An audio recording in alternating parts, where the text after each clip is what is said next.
มาล้างมือ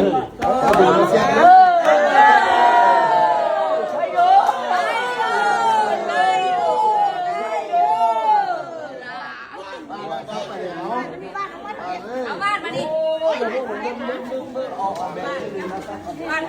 บ้านไปหน้าไปล้างกันเลย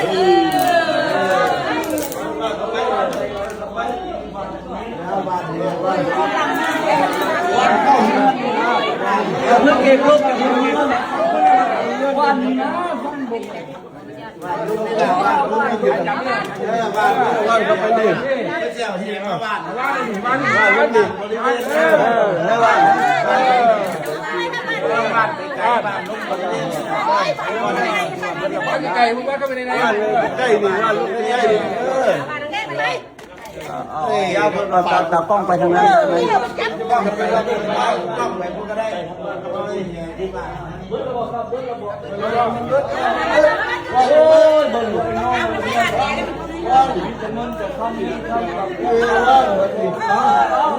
ว่างแล้ว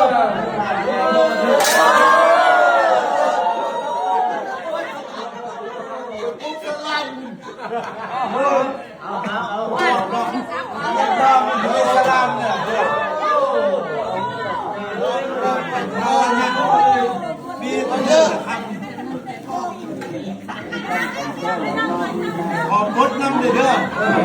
หมาก็ได้เลย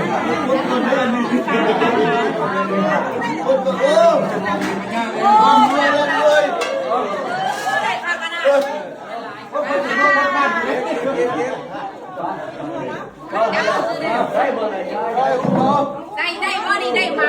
บ่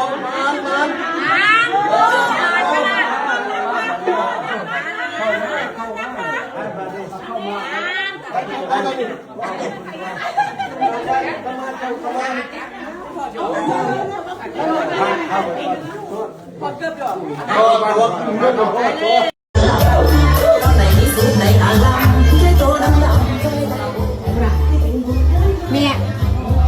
เพียงบริเวณน้อยๆหมื่นได้เอาเฮ็ดให้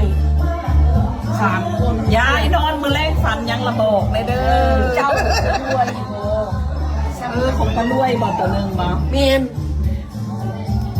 น้อง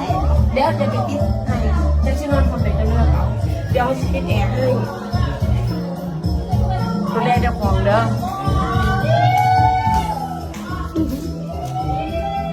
ยายนอนตัวใดยายภูมิใจหลายไม่กลัวรุดใจแม่เลยสุดจ้ะรุดใจแม่เลยที่แรกแม่บอกให้เฮ็ดแต่กำแพงวันนี้ตัวว่าเฮ็ดเบิร์ดเลยเฮ็ดเบิร์ดเลยเจ้านอนฝึกแงงเจ้าของมีอย่างตัวก็ดีๆไม่แห้งเบิ่งแง่เจ้าของไปทางไหนแต่เราขาวพุ่นเด้อให้เราเงี้ยขึ้นหลายกว่าเก่าให้ได้10,000 ล้านพันล้านพุ่นละพันล้าน10,000 ล้านไม่หลายกว่าเก่าเลือกนอนเอาสินอนคนใดอู้งามน้องเฮ็ดให้แล้วจริงๆมันแพงมากเลยเด้แต่ว่าน้องเอาไปเฮ็ดซอยที่นอนใหม่ หอดจะไม่แล้ว เดี๋ยวมันก็มาดอกหอดทำมาเลยเงินใหม่เลยเห็ดนำเงินนำกันนี่ล่ะไปล่ำอยู่กูมองปากเมื่อยคือหอดขนาดเลยมาที่พ่อบอกเคยให้เราให้หอดเลยแขนเห็ดแม่อยู่ดีไม่แห้งหมุนหมันขวัญยืนไอ้ตุกจอยมกน้อยใจยัดตบตำไอ้โย่เงี้ยขึ้นสูงไอ้นี่ขึ้นตัวเก่าอีก100 ล้านพันล้านผู้ชายบอกเคยให้เนาะตั้งแต่เห็นมาว่าเป็นพ่อ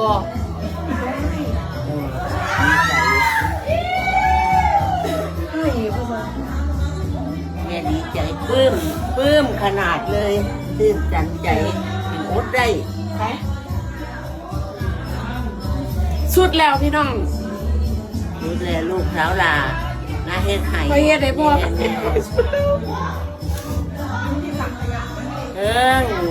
พี่น้องชาวบ้านกลางบ้านก็แจกเงินแจกคำเขาปลื้มใจบ่จากเมื่อจากคนเลยหัน เขาเฮ็ดให้สุดแล้วเขาเฮ็ดให้พ่อแม่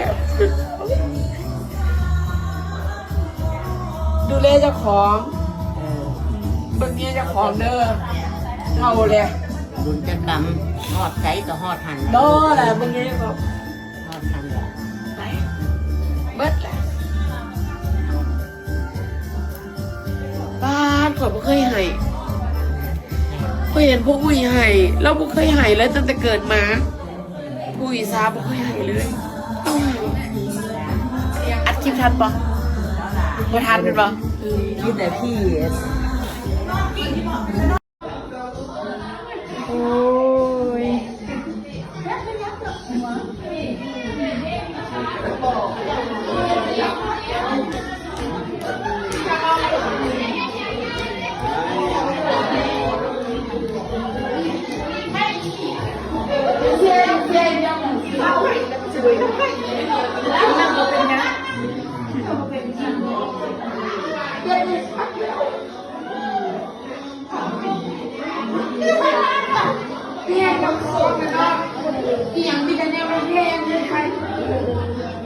บ้าน3 ล้านขวบเปลี่ยนรวมเลยบ้านแม่นี่ลูกหลานเจ้าเบิดเลยพ่อแยกมันหรือพ่ออยากว่าเป็นพี่น้องกันเลยถ้าเป็นคิดอย่างได้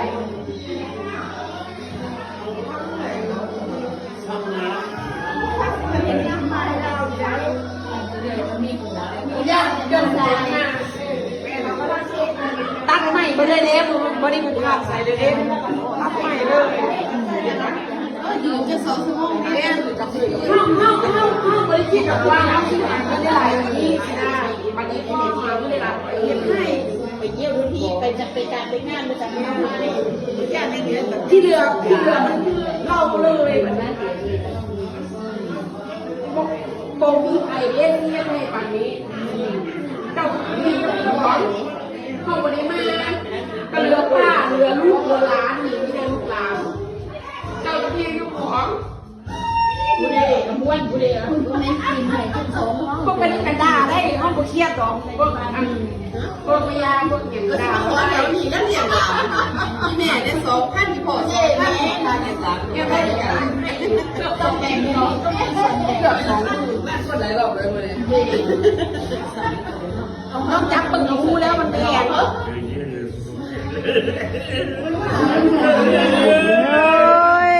ดีใจแฮงโอ้ยดีใจแฮงดีใจแฮงโอ้โห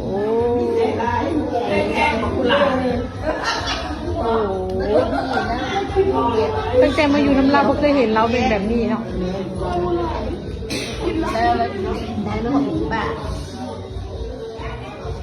มีแต่คนบอกจับใส่ขี้เมาเนาะขี้เมาเอง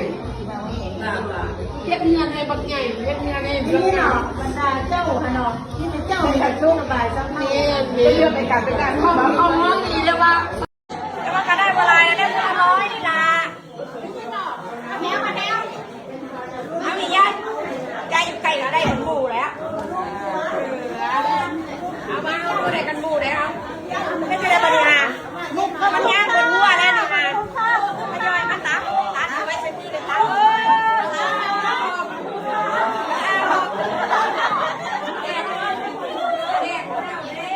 เก็บเราร่างกายแข็งแรงจะแจกเบิร์ดอะไรอยู่นะ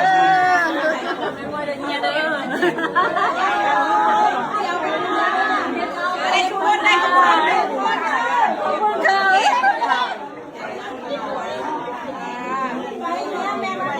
ได้แล้วนะให้เบิร์ดทุกคนนะ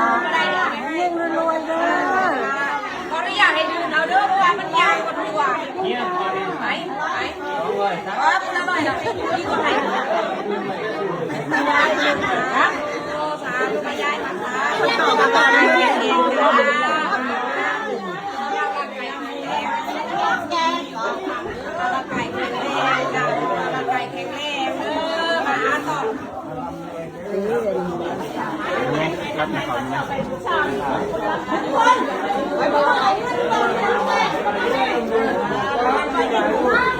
เรียกไปเป็นพันเลยนั่นเนี่ยไม่มันได้เป็นต่อยอดในเวลาเงินกิน ไปหยัดให้ลูกยายหวยลายเย็นนี้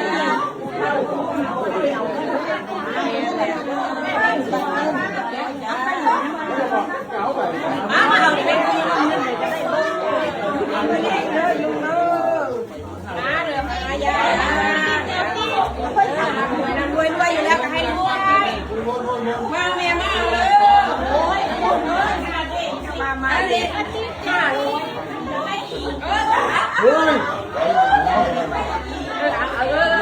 ตุ๊กก่อนเอามาพี่ตุ๊กเอามาให้ได้เลย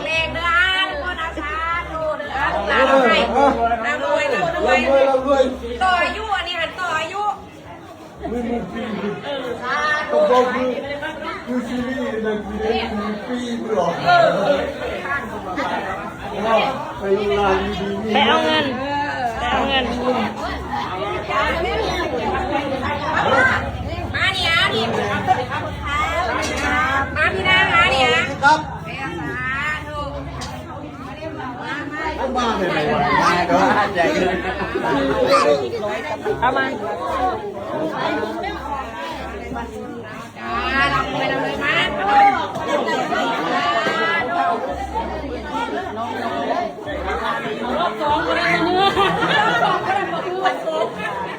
ปัดทุบ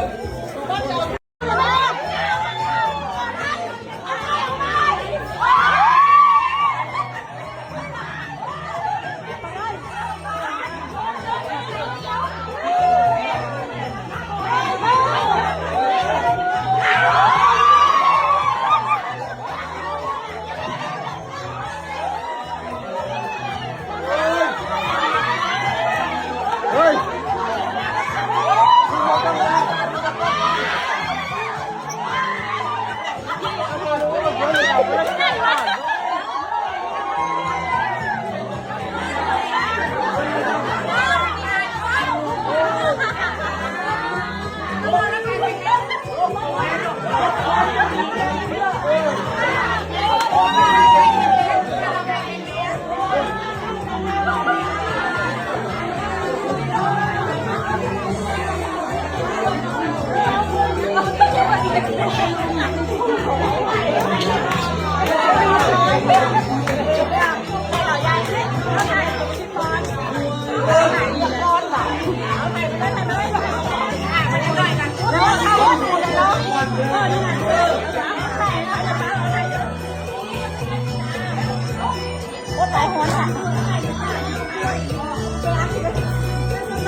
หลายแหงอีนี้เนี่ยพี่ไอ้น้อง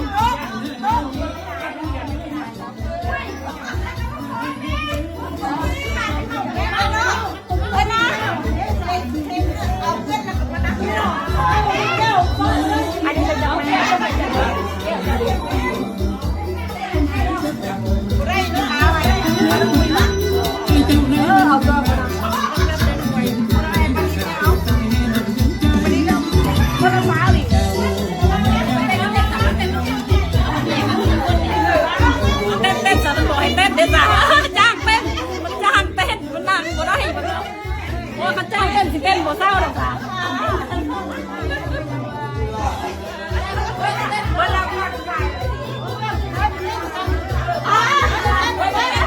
ไปถึงหัวไม่เล่นก่อน ไปเรียกก่อนเลิกกินทุกเบิ้ลแล้วเบิ้ลแล้วเลิกกินทุกคือหวยก่อนบอสจ่ายจะทุกบอสจะทุกเลิกกินแล้วจ่ายจะทุกไปเบิ้ลหา60,000ละของกินถ้า3กับพนันล่ะถ้า3กับพนันจะไปเริ่มเบียดจะเริ่มได้ก็ฝากแค่ไหนเจ้าเลิกโอ้โหไหวเกี่ยว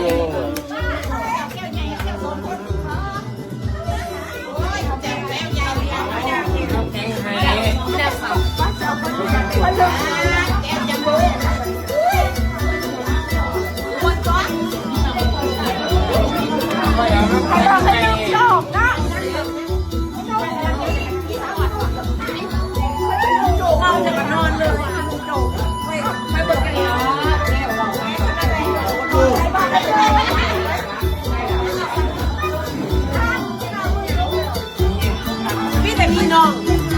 ไอ้ไงปะโอ้มือกัน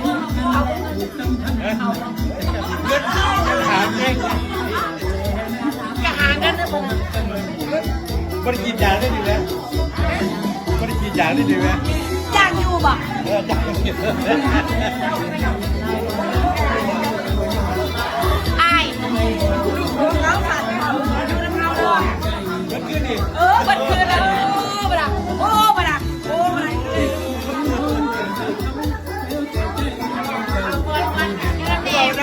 มันมาจากเมื่อได้บุหรี่มันนอนผีมันเลย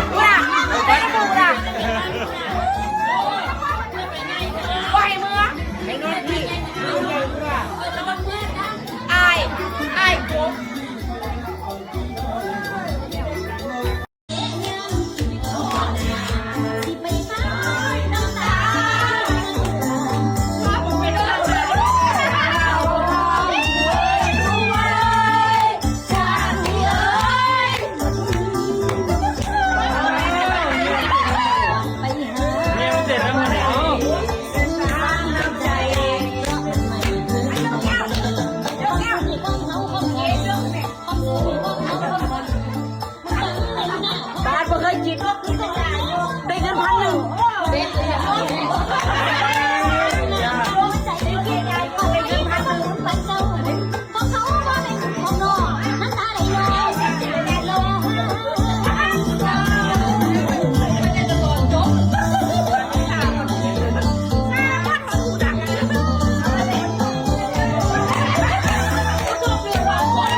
กี่โมงแล้ว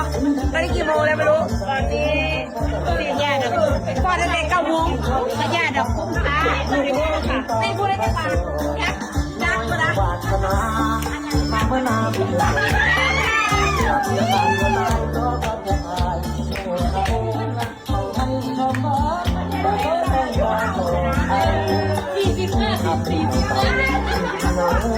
40